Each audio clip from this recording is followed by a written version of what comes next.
Very warm welcome everyone. My name is Harshita and welcome to HM Learnings. This video is about the basics of heart, that is the basic structure of heart. As you know, we are going to start a cardiovascular physiology series, but before that I have decided to shoot a short video on the structure of heart. This video will give you a basic information that how the heart works and what are its parts. So this is not only for the medical student but also for those who belong to non-medical background. So to make you understand the diagram of the heart, I made a simplified diagram or the schematic diagram of it, so you don't need to afraid from the complicated diagrams of the heart. So if you are dealing with the structure of the heart, the first thing to understand is the chamber. The human heart is 4-chambered heart. Now you can relate the term chamber with the rooms. Just like the rooms in the house, the heart has chambers in it.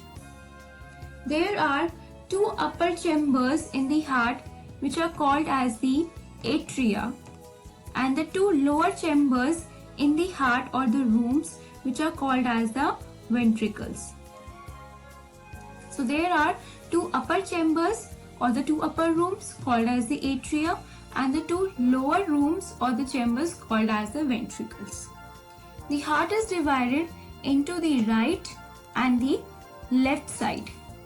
So the right upper chamber is called as the right atrium.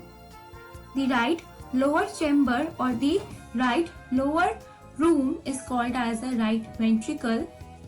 Similarly, on the left side, the left upper room is called as the left atrium, and the left lower room is called as the left ventricle. So now you know that how the chambers are named inside the heart. Now moving to the next thing, we need to understand the 2 terms, that is the oxygenated blood and the deoxygenated blood.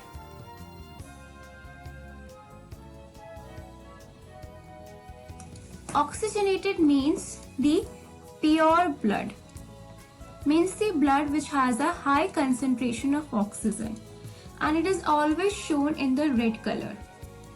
Whereas the deoxygenated blood means the impure blood, means the blood has less concentration of the oxygen, which is in the blue color.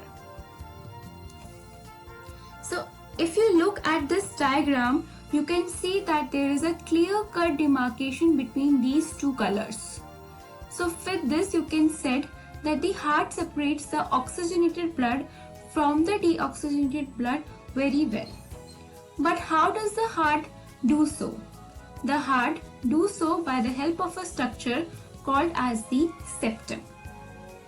The septum allows the heart to divide or to prevent the mixing of the oxygenated and the deoxygenated blood in a normal heart.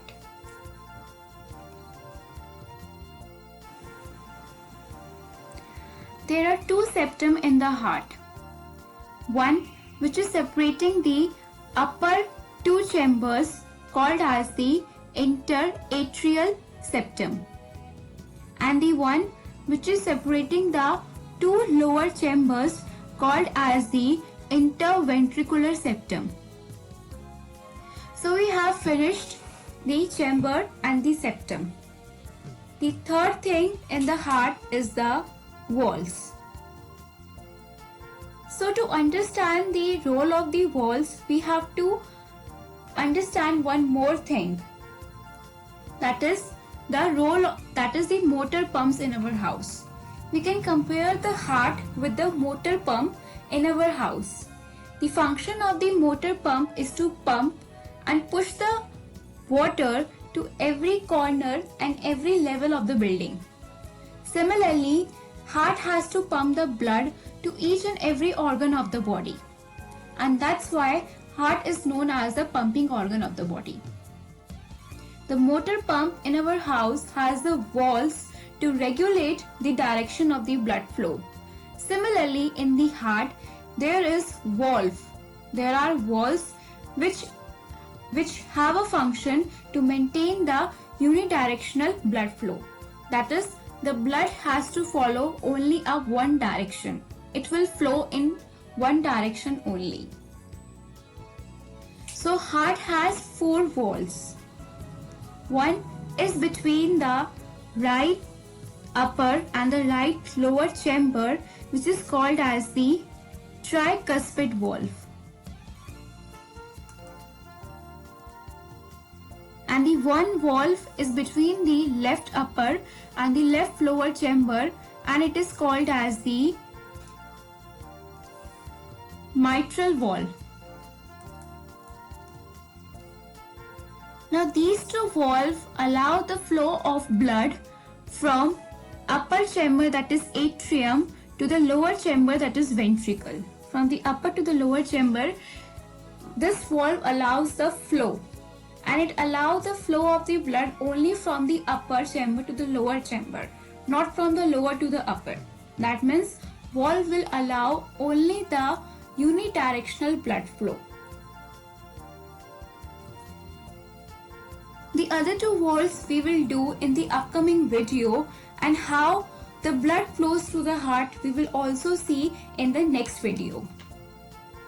So make sure that you have subscribed the channel and hit the bell icon. Like the video if you liked it, and comment if you have any questions.